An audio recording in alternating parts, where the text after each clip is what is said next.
अस्सलामुअलैकुम। मुल्की और गैर मुल्की ताज़ा तरीन खबरों और करंट इशू से बाखबर रहने के लिए हमारे साथ रहें। रुख करेंगे साहिवाल का।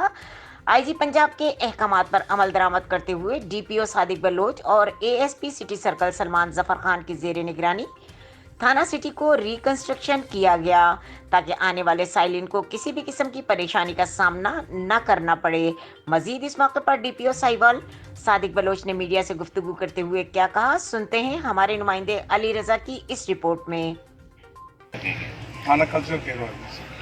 जी बिल्कुल, ये जो आपने थाना सिटी का मुआयना किया और आपने देखा कि वहाँ पे उसको प्रॉपरली रिहेबिलिटेट किया गया और उसकी परमिशन की गई। ये बेसिकली हम ये जो साल बना रहे हैं ये पुलिस स्टेशन ईयर बना रहे हैं और इसमें ओवरऑल जो हमारी तवज्जो है आईजी पंजाब की तरफ से वो ये है कि जितने भी वसाइल हैं वो सारे के सारे थाने की सतह पे खर्च किए जाएँ और वहाँ का जो बैठने का माहौल है, वहाँ पे हमारी नकवी की रिहाइश का माहौल है, जो लोग विज़िट करने आते हैं उनका वेटिंग रूम वो इतना खूबसूरत हो कि उनको ये ना लगे कि वो किसी खंडर में आ गए हैं। तो आपने अभी मुआयना किया तो इसमें ऐसे जो साहब ने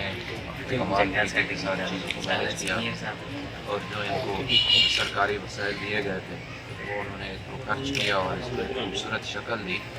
तो मैंने जैसे अर्ज़ की कि थाने की बिल्डिंग को या उसके अंदर के माहौल को फिज़िकली खूबसूरत बना देने से अगर हम इंसाफ नहीं दे सकते तो फिर ऐसी बिल्डिंग का फ़ायदा कोई नहीं होगा। इंशाल्लाह हमारा जो मेन टारगेट है वो यही है कि इस बिल्डिंग से लोगों को इंसाफ मिले, पुलिस का बिहेवियर अच्छा हो, जब लोग पहुँचें फ़ौरन उनके काम हो जाएँ, किसी को गैर कानूनी हिरासत में न रखा जाए, किसी बेगुनाह के ऊपर बिला वजह कोई पर्चा दर्ज ना हो और इन केस अगर हो भी जाता है तो बर वक्त